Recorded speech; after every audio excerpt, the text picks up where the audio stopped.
is I, John O'Regan, the uncommon voice for the common man, coming to you today live from an undisclosed location somewhere close to Gotham City for you numbnuts in the National Security Agency, where you may be listening in on us, but we sure as hell are keeping an eye on you.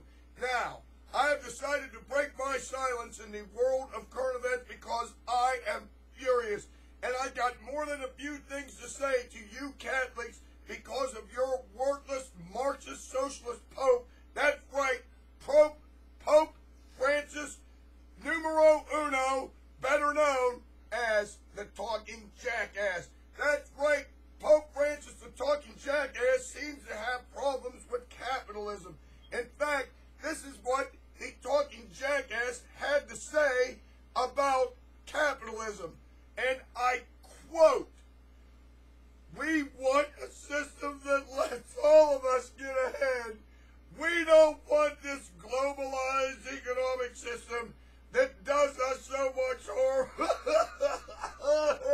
At the center, there should be man and woman as God wants, and not money. Well, for one thing, there, Gaius Popus Augustus Maximus, what, man and woman? Apparently, you seem to think you can give communion to gay people and stuff like that, man and woman. Well, what's details. Now, what gets me is as what God wants and not money. Of course, it's evil money. That's right. He is a socialist and a Marxist, and they don't like capitalism and evil money. That is, with the exception of the University of Notre Dame and the communists at the National Broadcasting Corporation or Collective. Take your pick. I picked the latter. I always wondered why the University of Notre Dame didn't want to share all that evil money that they get from football bowls with the conferences that they're in. That's right, like Notre Dame, they like being in the Big East or the ACC, playing all the other sports, but when it comes to football, when their team goes to a bowl game, you're supposed to share that money with the rest of the conference, but not Notre Dame.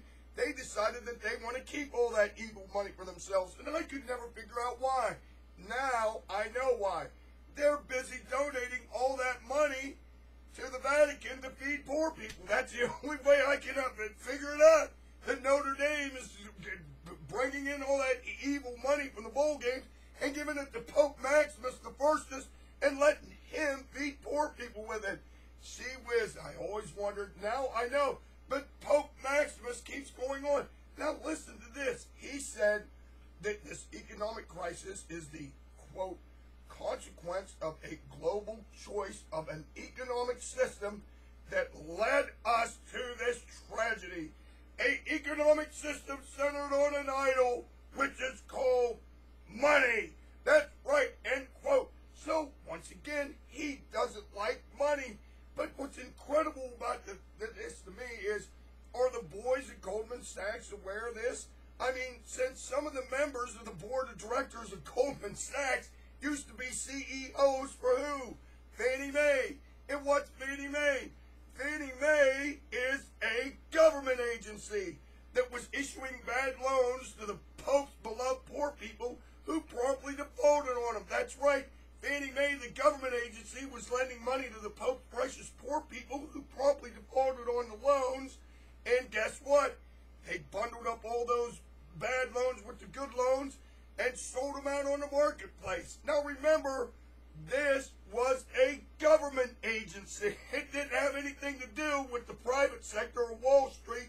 It was a government agency led by a bunch of damn socialist Democrats that were out fleecing the American people. That's what really caused the economic crisis. It didn't have anything to do with the damn private sector. The private sector were just stupid enough to invest in the government sector. And there you go. That's what caused it. But Popus Gaius Augustus Maximus, he doesn't understand that it's possible that a government entity might be responsible for greed and corruption. But I digress. This guy is just too much. What gets me is this is the first Latin American pope that we've ever had. Up until then, we had sane popes from Europe.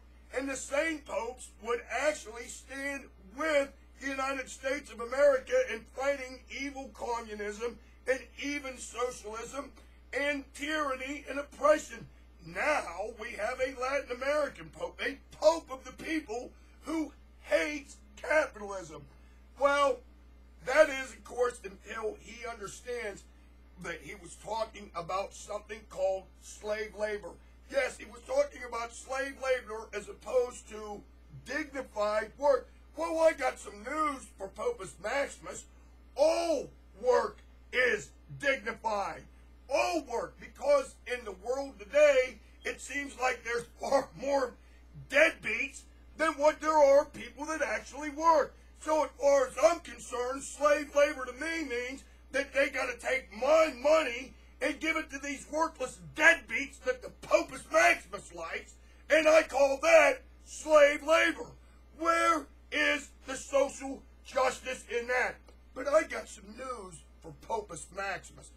Listen, if I decide that I am going to become one of your socialist Marxist Obama deadbeats, then that means when I walk past the Salvation Army kettle, I won't be so quick to put $1 in it like I generally do every time I walk past one this time of year. I might not do that because I need to conserve my money because I'm poor.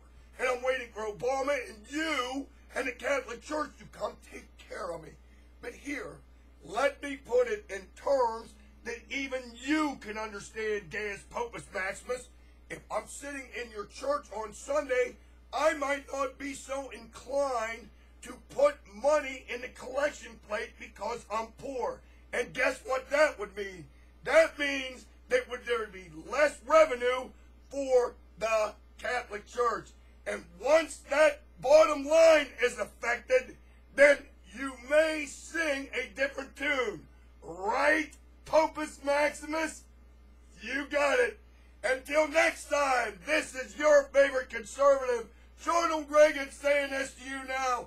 I'm back, and I've had enough of this left-wing hypocrisy and nonsense, and I don't give a damn if it's a communist at 1600 Pennsylvania Avenue or the damn communists in the Vatican in Rome. Until next time, I say this to you now. Over!